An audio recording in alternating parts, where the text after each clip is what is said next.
Stuart Rosenberg, and I'd like to welcome you to the League of Creative Musicians. This is the control room in the studio of the League, and we're happy to have you here. The console we're sitting in front of is kind of the centerpiece to the studio complex. It's a Yamaha DM-2000 series board.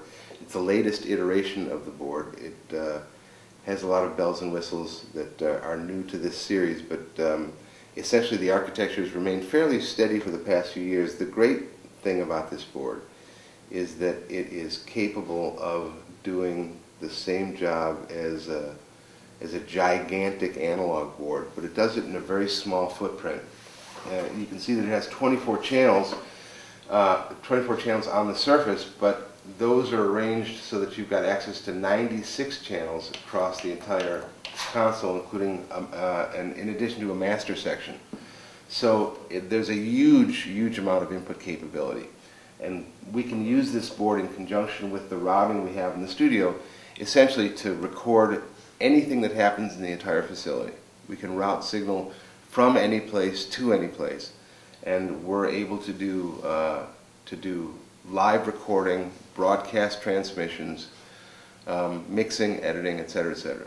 The other great advantage of this console is that it has some really wonderful built-in features, including dynamics and signal processing on every channel, which means that it sort of it keeps things kind of concise because we don't need racks and racks of compressors and outboard gear.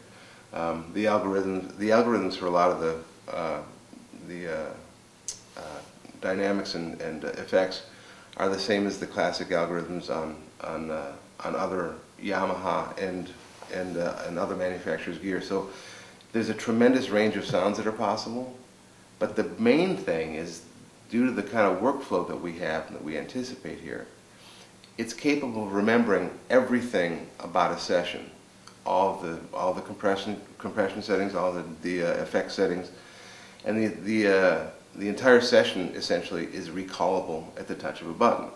So the way that our studio is organized around, which is around a membership model, the members have their own templates and they have their own sessions, and they're all recorded and they're all stored.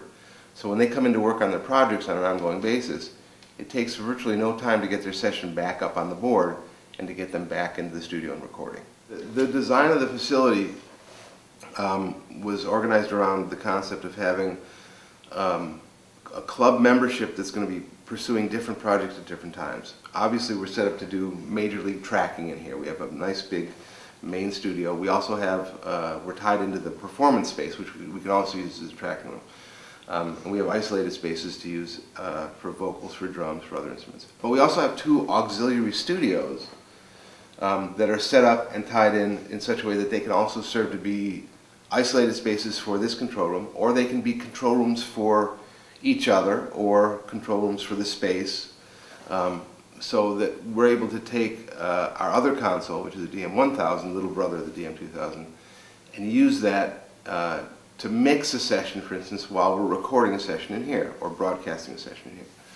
So there's a tremendous amount of flexibility that's built into the system, and a lot of that flexibility is organized around the consoles that we use.